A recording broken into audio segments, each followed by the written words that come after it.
සියලු දෙනාටම සුබ සන්ධ්‍යාවක් වේවා කියලා ප්‍රාර්ථනා කරනවා. වැසි කාලගුණය නිසා සන්ධ්‍යාව සුබ වෙන පාටක් නැහැ. නමුත් මම සතුටු වෙනවා සියලු දෙනාම මේ වෙලාවේ මේ විදිහට දුක් විඳගෙන හරි අපිත් එක්ක රැඳිලා ඉන්න එක ගැන.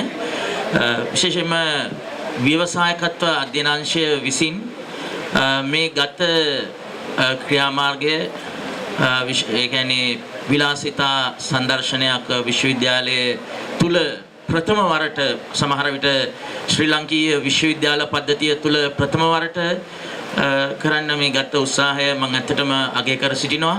ඒ නිසා මුලින්ම මම කැමති ආචාර්ය මහත්ම මහත්තයින්ට සහ මගේ ඒ දයාබර ශිෂ්‍ය ශිෂ්‍යාවන්ට ස්තුති කරන්න. ඇත්තටම මට කතා කරේ ස්තුති කතාවක් කරන්න නෙමෙයි. නමුත් වෙලාවේ හැටියට මට හිතෙනවා ආචාර්ය මණ්ඩලය නියෝජනය කරමින් ඒ දේ කරොත් වඩා හොඳයි කියලා. කොහොම වුණත් ව්‍යවසායකත්ව අධ්‍යයනාංශය පිළිබඳව මම චූටි හැඳින්වීමක් කරන්නම් මොකක්ද මේකේ විශේෂත්වය කියලා. හුඟ දෙනෙක් හිතාගෙන ඉන්නේ ව්‍යවසායකත්වය කියන්නේ ව්‍යාපාරයක් කිරීම කියලා. නමුත් ව්‍යවසායකත්වයේ මූලිකම ලක්ෂණය තමයි අලුත් දෙයක් කරන එක. විලාසිතාවක් කවුරු හරි කරනවා නම් ඒක ව්‍යවසායකත්වයට අදාළ වෙන්නේ ඒ විලාසිතාව අලුත් නම් තමයි. ඒතර පරණ දේම අපි කරාට කවදාවත් ඒක අලුත් දෙයක් වෙන්නේ නැහැ.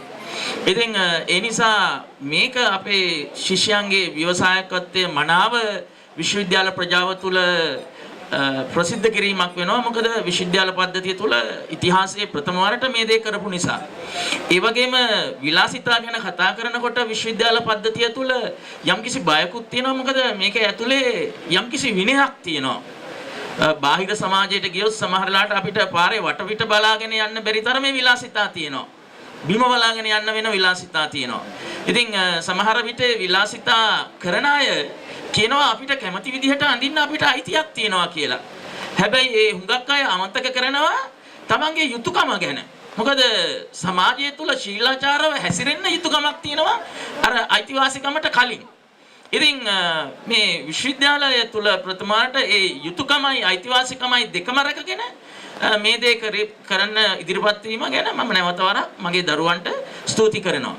ඒ වගේම මෙතෙන්දී මේ ප්‍රථම වරට මේ වගේ කාර්යයක් ඉතිහාසයේ සාර්ථකව සිදු කරලා නැති වුණත් අපිත් එක්ක එකතු වෙච්ච අපේ ඒ ව්‍යවසායක මහත්ම මහත්මීන්ට ඒ සියලුම ව්‍යාපාර මෙතෙන්ට තමන්ගේ අරගෙන ආපු ඒ සියලුම මහත්මීන්ට මගේ හදපිරි ගෞරවය මේ අවස්ථාවේ ප්‍රකාශ කරනවා.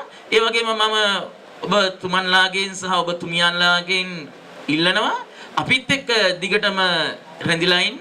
මේක ඇත්තටම තමුන්නාන්සලාටත් හොඳ වෙළඳපළක්. ඒ වගේම අර බාහිර කරන සියලුම පැෂන් අපිට මේක ඇතුලේ කරන්න බෑ. ඒ නිසා අපිට විලාසිතාවල නව ඉසව්වක් පිළිබඳව නව දෙයක් පිළිබඳව හිතන්න වුණත් මේක අවස්ථාවක් කරගන්න පුළුවන්. ඒ වගේම අපේ සම්භාවනීය අමුතු තව විශාල පිරිසක් මෙතෙන්ට ඇවිල්ලා ඉන්නවා. මේ වැහි දවසේ ඒ සියලුම දුක් ගැට විඳගෙන මෙතෙන්ට ආපු ඒ තමුන්නාන්සලා සියලු දෙනාටම මම ස්තුති කරනවා.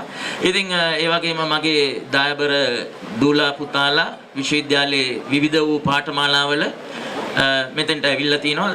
තමුන්නාන්සලාගේ සහයෝගය, ඕගොල්ලන්ගේ සහයෝගය මම ඇත්තටම අගය කරනවා. ඉතින් ඉදිරියටත් අපිත් එක්ක එකාසු වෙන්න. ඕගොල්ලෝ ව්‍යවසායකත්ව අධ්‍යයනාංශයේ අධ්‍යයනය හදාරන්න ඕනේ නෑ. ව්‍යවසායකත්ව අධ්‍යයනාංශෙත් එක්ක සම්බන්ධ වෙන්න.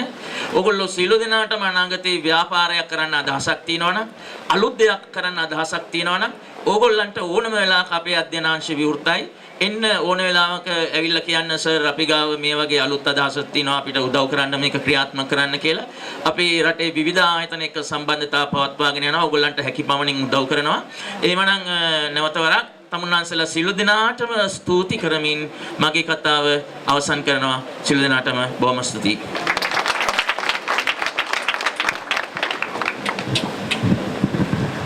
බොහොම ස්තුතියි ඔබතුමාට. මම හිතන්නේ සැබවින්ම අපි ඒ කාරණය පිළිගන්නට ඕනේ. අපිට ගැළපෙන දේ අපි හරියාකාරව සිද්ධ කරනවා නම් මම හිතන්නේ ඊතරම් සුන්දරත්වයක් බිහි වෙන්නේ නැහැ. විශේෂයෙන්ම සකුණයි අපි කියන්න ඕනේ දැන් බොහෝ වෙලාවට මේ විලාසිතා කිව්වහම ලංකාවේ අපිට ආවේනික වූ විලාසිතාවන් තියෙනවා. ඒ එක්කම නව නිර්මාණකරුවන් බොහෝ දේ අත්හදා බලනවා. එකතු කරන්න මේ විලාසිතාවන්ට. ඒ එක්කම අපි විශේෂයෙන්ම ජාත්‍යන්තරය ගත්තොත් විලාසිතා කියලා කියන්නේ ඉතාමත් පුළුල් ශේෂ්ත්‍රයක්. සමහර විට අපිට තරග කරන්නට තියා හිතන්නවත් බැරි වෙන්නට පුළුවන්. නමුත් මට මෙහෙම හිතෙනවා. අද අපි දකින මේ ජපුරේ ඉන්න ව්‍යවසායකයෝ පොඩක් හරි උත්සාහ කරයිද ජාත්‍යන්තර තලයේ ජයග්‍රහණයක් විලාසිතා වලින් මේ ලැබෙන පන්නරෙන් දිනා ගන්න. සචිනි මං කැමති දෙයක් එකතු කරන්න ওই කතාවට සචිනිත් ඇවිල්ලා අපේ අධ්‍යයනාංශයට බැලුවා නම් තේරෙයි අපේ අය අවුරුදු 10ක් 15ක් එහායින් තමයි හිතන්නේ. විශ්වවිද්‍යාලයේ ව්‍යවසායකත්ව අධ්‍යයනාංශයට ආවට පස්සේ අපිට පුරුදු කරනවා හැමතිස්සෙම ලෝකය ගැන හිතන්න. අවුරුදු 10කින් 15කින් එහා ලෝකය දැකලා ඒකට තරඟ කරන්න සූදානම් වෙන්න කියලා තමයි අපේ මේ ආදරණීය අයියලා අක්කලවත් සූදානම් කරලා තියෙන්නේ.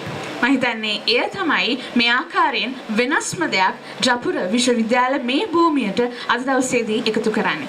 ඒ වෙනුවෙන් අපි ඔවුන්ටත් පොළ සන්නාදයක් ලබා නොදුන්නොත් මම හිතන්නේ ඒක ලොකු අඩුපාඩුවක් වෙයි.